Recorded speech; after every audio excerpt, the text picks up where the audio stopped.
পরিচয় দিয়ে প্রশ্ন করুন। হ্যালো, আসসালামু আলাইকুম। হ্যালো, যে আমরা আপনাকে শুনতে পাচ্ছি, আপনার পরিচয় দিয়ে প্রশ্ন আমি করুন। রাজশাহী থেকে শামসুল আলম বলছিলাম। জি ভাইয়া বলুন। হ্যাঁ, আমার প্রশ্নটা হচ্ছে রোজা অবস্থায় চোখে ড্রপ দেওয়া যাবে কিনা এবং সাপোজিটর ব্যবহার করা যাবে কিনা। ধন্যবাদ আপনাকে। পেয়েছেন তো প্রশ্ন? জি, প্রশ্ন পেয়েছি।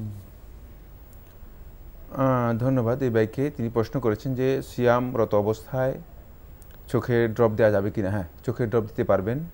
এই মর্মে শেখুল ইসলাম আহমদ ইবনে আব্দুল হালিম ইবনে তাইমিয়া রাহিমাহুল্লাহ তাআলা তার মাজমু ফতোয়ার মধ্যে উল্লেখ করেছেন এবং তিনি বলেছেন যে এর মাধ্যমে সিয়াম নষ্ট হবে না।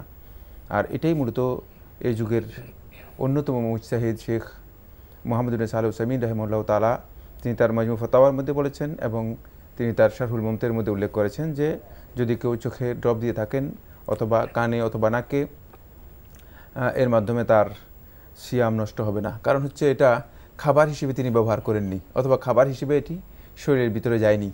আর ড্রপের মাত্রা এত সামান্য যে শুধুমাত্র চোখের সামান্য কিছু অংশে এটি প্রবেশ করে থাকে, শুধুমাত্র ঔষধ হিসেবে। যেহেতু এটা ঔষধ, তাই এর মাধ্যমে সিয়াম নষ্ট হবে না, এটাই বিশুদ্ধ বক্তব্য।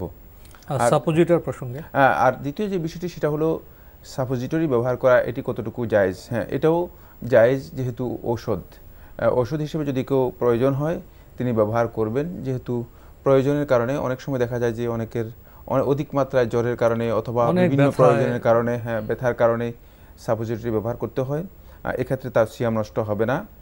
এই মাসআলা এটাও শেখুল ইসলাম ইবনে তাইমিয়া রাহমাতুল্লাহ মাজমু ফতোয়ার মধ্যে উল্লেখ করেছেন এবং এ বিষয়ে ফতোয়া দিয়েছেন শেখ আব্দুল আজিজ আব্দুল্লাহ বিন বাজ রাহিমাহুল্লাহ তাআলা। তিনি তার মাজমু মাকালাত ওয়া ফাতাওয়া এর মধ্যে উল্লেখ করেছেন এতে সিয়াম নষ্ট।